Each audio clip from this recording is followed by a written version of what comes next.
In November of 1958, the limestone carrier Carl D. Bradley had traversed the Great Lakes for over 30 years. She was once the largest ship on the lakes, and she battled many storms throughout her long career. However, behind her fresh coat of paint, the ship's hull was rapidly aging. Her crew joked that she was held together with rust, but her owners were confident that she could survive the worst the lakes could throw at her. Little did they know, the 1958 season would prove to be her last. The Bradley Transportation Company, a division of the United States Steel Corporation, was founded in 1912 to operate a fleet of limestone carriers on the Great Lakes. Limestone is a vital ingredient in steel production as it is used to remove impurities during the blast process. Limestone is also an important ingredient in the making of cement. Another division of U.S. Steel, the Michigan Limestone and Chemical Company, operated the world's largest limestone quarry near Rogers City, Michigan. To accommodate for the growing demand, the Bradley Transportation Company soon commissioned a fleet of self-unloading lake freighters. In 1923, the American Shipbuilding Company in Lorain, Ohio began construction on a new freighter labeled hull number 797 for the Bradley Transportation Company. She would be named the Carl D. Bradley, after the head of the Bradley Transportation Company. Ironically, she would be the second vessel to bear the name. The first Carl D. Bradley entered service in 1917 and was renamed the John G. Munson when the new ship entered service. She was later renamed the Irvin L. Clymer in 1951 and remained in service until 1990. The new Carl D. Bradley was launched on April 9, 1927, and she entered service in late July. At a length of 639 feet or 195 meters, the Bradley was the longest ship on the Great Lakes, earning her the title Queen of the Lakes, easily surpassing the previous Queen of the Lakes, the Canadian freighter Lemoyne.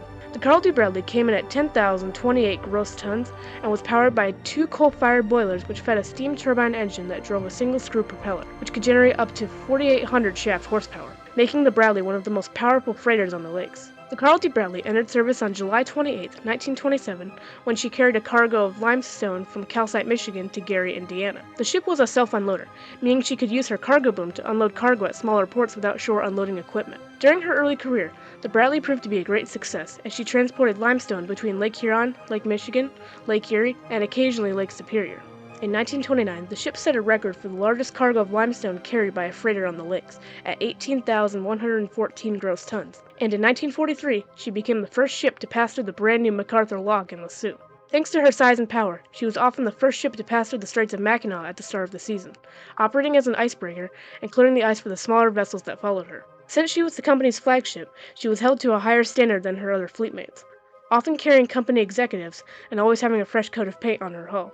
The Carl D. Bradley held the title Queen of the Lakes for 22 years. She was finally surpassed by the 678-foot or 207-meter-long Wilfred Sykes, which was launched on June 28, 1949. Aside from that, her 30 years on the lakes were productive and mostly uneventful. Even by the late 1950s, she was still an important part in the limestone trade on the Great Lakes, and her owners believed that she would sail the lakes for many years to come. The Carl D. Bradley navigated the Great Lakes for 3 decades with little to no incidents, but on April 3, 1956, she collided with the MV White Rose on the St. Clair River. Luckily, damage to both ships proved minimal, but in May 1957, while she was dry docked in Chicago, several hairline fractures were found midship in her underbody. These sections were soon removed and replaced, and were deemed adequate by the Coast Guard. On February 26, 1958, the Bradley was inspected by Lloyd's Register of Shipping and was issued a new certificate of endorsement. Then, on April 17th, she passed an annual Coast Guard inspection, which deemed her seaworthy. But around the same time, the Bradley struck bottom several times.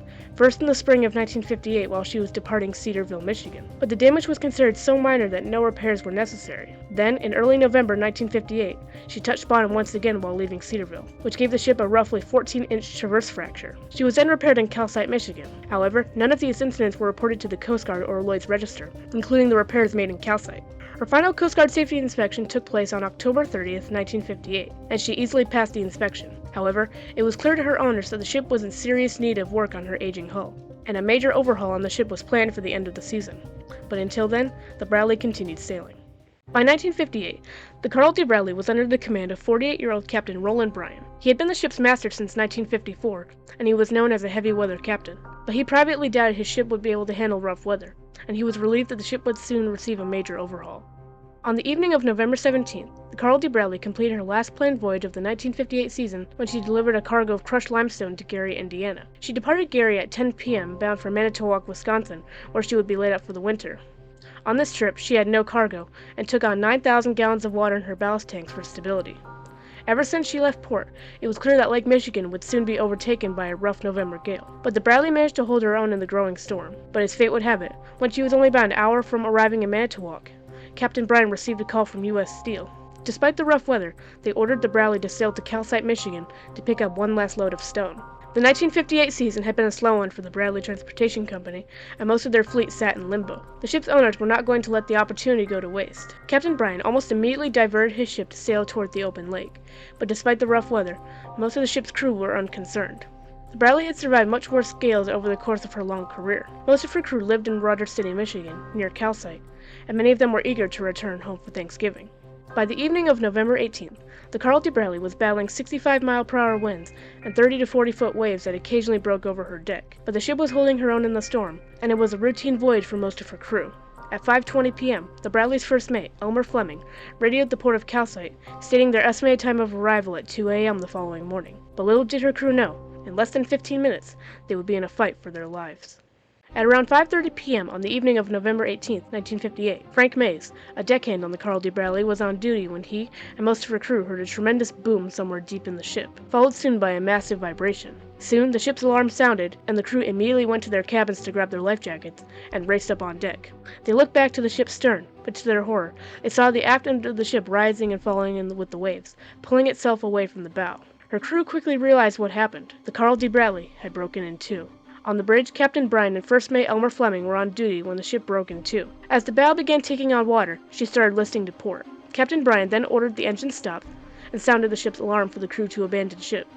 Meanwhile, First Mate Elmer Fleming began sending out a distress call on the ship's radio. Quote, "Mayday, mayday, mayday. This is the Carl D. Bradley. Our position is approximately 12 miles southwest of Gull Island. We are breaking in two and sinking. Any ships in the vicinity, please come to our aid." At first, there was no response, and Fleming kept repeating the distress call. At the same time, the two halves of the ship were constantly grinding and colliding with one another as the waves slammed into the hull. A shower of sparks began to form as the ship's top deck was being torn apart by the separation of the two sides of the ship. On top of that, the ship's two lifeboats were located in the stern. With the two halves of the vessel separating, there was no hope that the crew in the bow of the ship could make it to the lifeboats. Their only means of escape was the ship's small life raft. Meanwhile, Elmer Fleming kept repeating his desperate mayday call, praying that someone would respond. That evening, Ray Burnett, the radio operator at the WAD Marine radio station in Port Washington, Wisconsin, was listening to Channel 51, the frequency reserved for distress calls, when he suddenly heard the Bradley's mayday call. Burnett quickly ordered the other operators to clear the channel, and then asked for a position from the Bradley. The voice responded, quote, 12 miles southwest of Gull Island.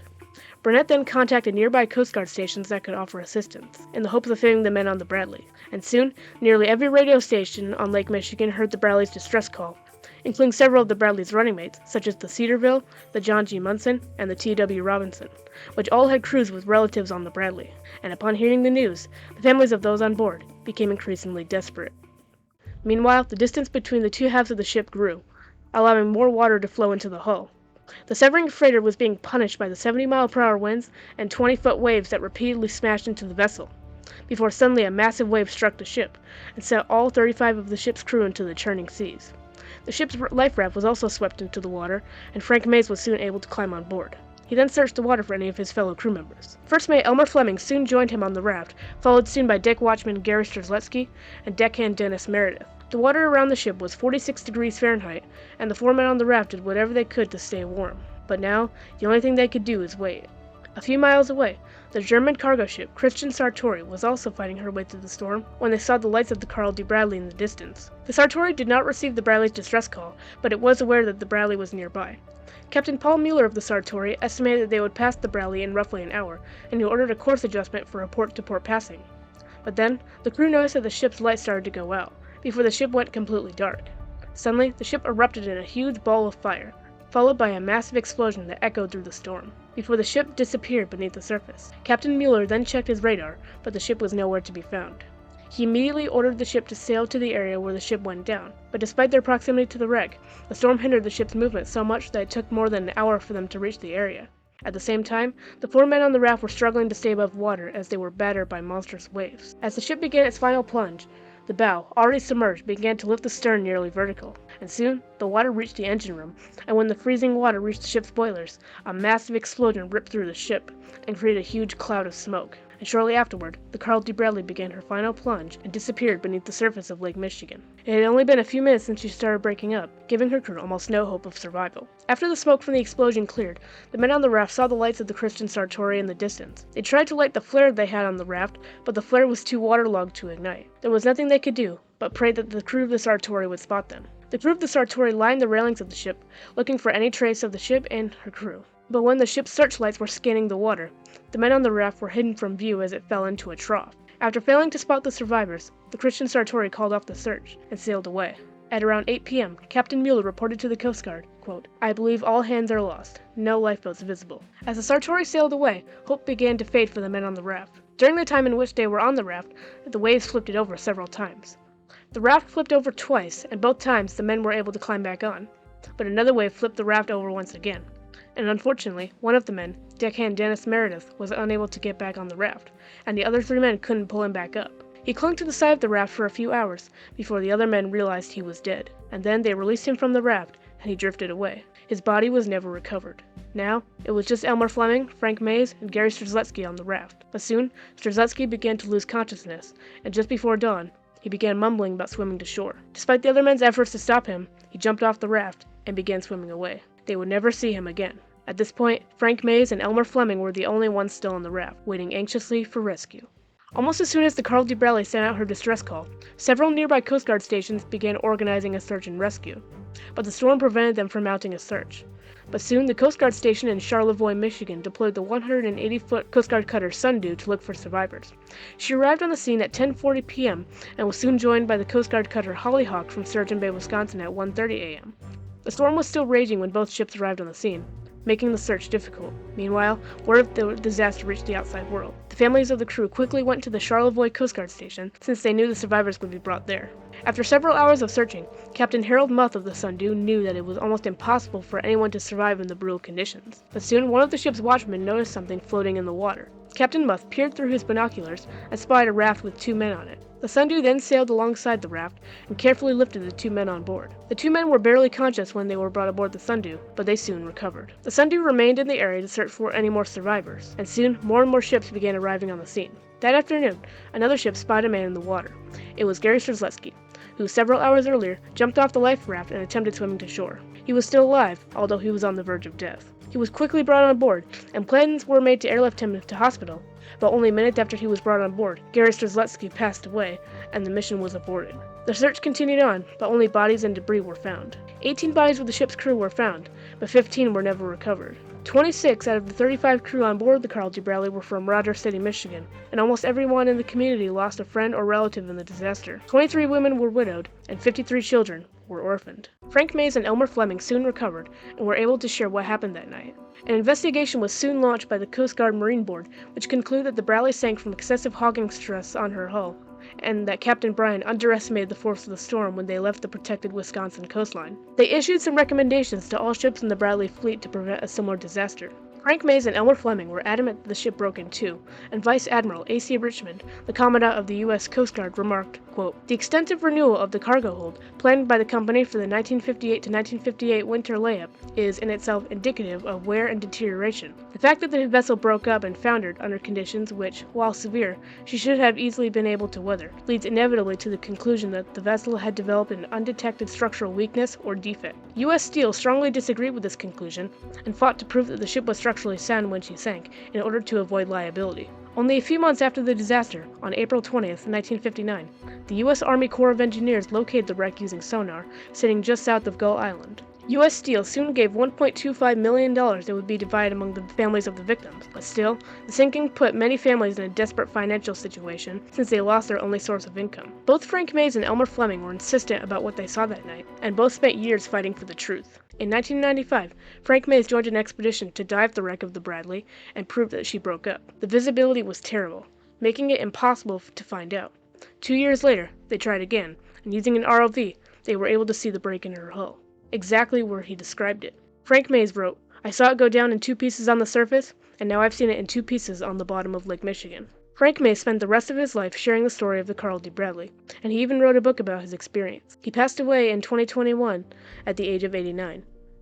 On the 50th anniversary of the sinking, the ship's bell was recovered from the wreck and was replaced with a new one that was engraved with the names of the 33 men who lost their lives in the disaster, eerily similar to the bell placed on the wreck of the Edmund Fitzgerald more than a decade earlier. To this day, the Carl D. Bradley remains the second largest shipwreck on the Great Lakes, only behind the Edmund Fitzgerald.